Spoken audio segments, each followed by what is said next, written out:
अस्सलाम वालेकुम जी। उम्मीद करता हूँ आप सब खैरियत से होंगे। आज की health tip of the day के साथ मैं आपका मेज़बान डॉक्टर अमदाद अली फारूकी आपकी खिदमत में हाजिर हूँ। आज की health tip of the day है कि अगर आपके बच्चे की खांसी ठीक नहीं हो रही और आप बड़े परेशान हैं, बच्चा सारा-सारा दिन या सारी-सारी रात खांसी करता रहता है, सो नहीं पाता और उसकी वजह से उसकी सारी रूटीन ख़राब हो गई है और आप परेशान हैं, आप कफ सिरप भी यूज़ कर चुके हैं, इलाज भी करा लिया है, करीबी डॉक्टर्स को दिखा भी लिया है, लेकिन खांसी ठीक होने का नाम नहीं ले रही। तो ऐसी कौन-सी कॉमन 4 वजूहात हैं जिसकी बुनियाद पे ये खांसी हो रही है और आप उसको उसके इलाज के लिए बेहतर मशवरे की इलाज की ज़रूरत है। तो याद रखिए, बच्चों के केस में जब उनकी खांसी हो रही है और वो ठीक ना हो रही हो, 2 हफ्ते या 3 हफ्ते या इससे भी ज़्यादा चली जाए, तो आप एज़ ए वालिदैन गौर कीजिए कि कहीं बच्चों में जब खांसी का आगाज़ हुआ था, उस वक़्त या अब जब आप ये नोट कर रहे हैं तब भी बच्चों का नाक तो नहीं बंद रहता या नाक गीला-गीला रहता है या नाक जो है ना उन्हें बार-बार साफ़ करना पड़ता है या बच्चा अपने हाथ से बार-बार यूँ-यूँ करता है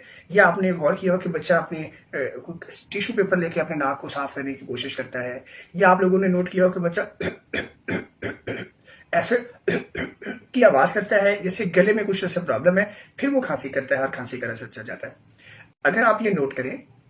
कि बच्चे का नाक बंद है या नाक गीला-गीला है, खुश्क नहीं है या उसके अंदर सिक्रीशंस बनी हुई है या उसके साथ बच्चे के गले में खराश है या कई दफ़ा कुछ बच्चों में वालिदैन नोट करते हैं कि बच्चों का नाक बंद है और नींद के दौरान बच्चे जो है वो मुंह से सांस लेते हैं, नाक से सांस नहीं ले पाते, जिसकी वजह से नींद के दौरान जब वो सो रहे होते हैं तो उनका मुंह खुला होता है और वो मुंह से सांस ले रहे होती हैं, माउथ ब्रीदिंग कर रहे होते हैं। तो जिन बच्चों में ये वाली अलामात पाई जाएं तो उनके अंदर खांसी इसलिए ठीक होने का नाम नहीं ले रही कि बच्चों के नाक की वजह से और नाक का जो अंदर वाला हिस्सा है वहां से रेशा गले में जा रहा है। जब वो रेशा गले में जाता है तो उसकी वजह से बच्चे को खांसी करनी पड़ती है और ये अमल उस वक्त तक ठीक नहीं होगा जब तक कि हम नाक का ट्रीटमेंट करते हुए या नेजल स्प्रे का इस्तेमाल करते हुए बच्चों को ट्रीटमेंट नहीं देंगे, तब तक उनकी खांसी मुकम्मल तौर पर खत्म नहीं होगी। दूसरी जो एक और कॉमन वजह बच्चों के केस में ये होती है, वो ये होती है कि वालिदैन ये गौर करें और नोट करें कि जब भी बच्चे को खांसी शुरू होती है, कहीं उससे पहले जस्ट पहले बच्चे के गले में खराशी होती है और उसके बाद उसको खांसी छिड़ जाती है और फिर जब तक बच्चा उल्टी ना कर ले, वॉमिट ना कर ले या करके वॉमिट से जब अपना गला साफ नहीं कर लेता, तब तक उसकी खांसी ठीक नहीं होती। तो ये एक दूसरी कॉमन बड़ी वजह है बच्चों के केस में, क्योंकि बाज़ बात मैदे की जो तेजाबियत होती है, जलन होती है बच्चों के अंदर, वो तेजाबियत मैदे से वापस आती हुई खुराक की नाली से गले की तरफ आती है। बच्चे इस कैफियत को खुद नहीं बता सकते, लेकिन वालिदैन नोट कर सकते हैं कि बच्चा जब खांसी कर रहा हो तो खांसी से फौरन पहले वो गले में ऐसी कैफियत महसूस करता है और बाद में उस वक्त तक खांसी करता रहता है जब तक कि वो मुंह से वॉमिट ना कर दे। तो ये वाली खांसी जो है ना, रिफ्लक्स की कफ है, ये भी उस वक्त तक ठीक नहीं होगी जब तक हम रिफ्लक्स का ट्रीटमेंट नहीं सेट करते। तीसरी जो अहम वजह है बच्चों के केस में कि उनकी खांसी ठीक नहीं हो रही, तो वालिदैन ये नोट करें कि खांसी के दौरान बच्चे की जो खांसी की आवाज़ है उसमें सीटी की आवाज़ तो नहीं आ रही, वीजिंग की आवाज़ तो नहीं आ रही। मैं आपको ये खांसी करके जो है ना दिखाता हूँ और फिर आप इसको ज़हन नशीन कर लें कि खांसी जो बच्चा कर रहा है उसमें वीजिंग सीटी की आवाज़ तो नहीं आ रही। ये जो आवाज़ आती है, ये सांस की बारीक नालियों से आवाज़ पैदा होती है, सीटी की आवाज़।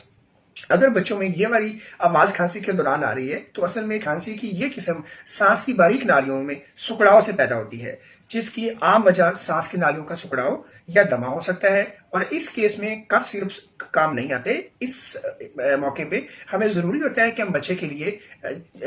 सांस की नालियों का जो ट्रीटमेंट है वो करें। इनहेलर या नेबुलाइजर वाली जो ट्रीटमेंट है यहाँ पे इस खांसी को वो ठीक करती है। चौथी और अहम बात जो है वो ये है कि अगर ये तीनों चीजें नहीं है, बच्चा फिर भी खांसी करता जा रहा है, तो आप जरा गौर कीजिए और नोट करें कि बच्चा कभी कानों को हाथ तो नहीं लगाता, इस कान को या इस कान को, या उसके साथ बच्चा जो है ना कान में दर्द महसूस करता है, या बच्चों के कान तो नहीं बहते या पहले कभी बहते रहे हो माजी के अंदर। तो कई बच्चों में ये होता है कि उनका नाक अंदर से बंद होता है और नाक से कान पे असर जाता है, कान बंद होते हैं और कानों में फिर रेशा और कई दफा कानों में वैक्स जमा हो जाती है। जो वैक्स होती है, जो कान के अंदर जो मवाद होता है, कई दफा यही ही मरीजों की खांसी के लिए काफी होता है। बच्चे खुद ठीक होते हैं, उनका बाकी वाली अलामात नहीं होती, सिर्फ खुशक खांसी होती है। तो जब उनके कान का मुआयना किया जाए तो पता चलता है कि कान में वैक्स है और वो खांसी पैदा कर रही है। तो ये जो 4 मैंने कॉमन वजूहात आपको बताई हैं, आप वालिदैन के सीए से ये नोट कीजिए कि बच्चा जब खांसी करता है तो खांसी से पहले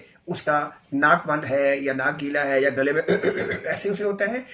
दूसरी वजह, बच्चा गले में खराश से ही खांसी शुरू होती है, लेकिन उस वक्त तक ठीक नहीं होती जब तक बच्चा उल्टी नहीं कर देता। और तीसरी वजह, खांसी के अंदर सीटी की आवाज तो नहीं आ रही। और चौथी वजह कि बच्चा कानों को हाथ तो नहीं लगाता।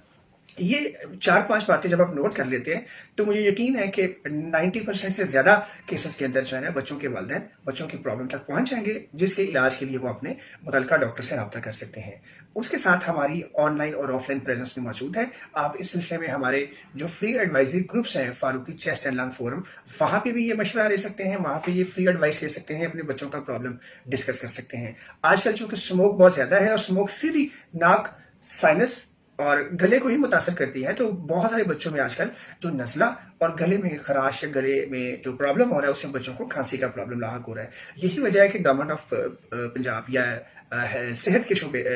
एजुकेशन डिपार्टमेंट ने बच्चों की स्कूल की छुट्टियां भी जो बढ़ा दी थी, ताकि बच्चों को घर से कम निकलना पड़े।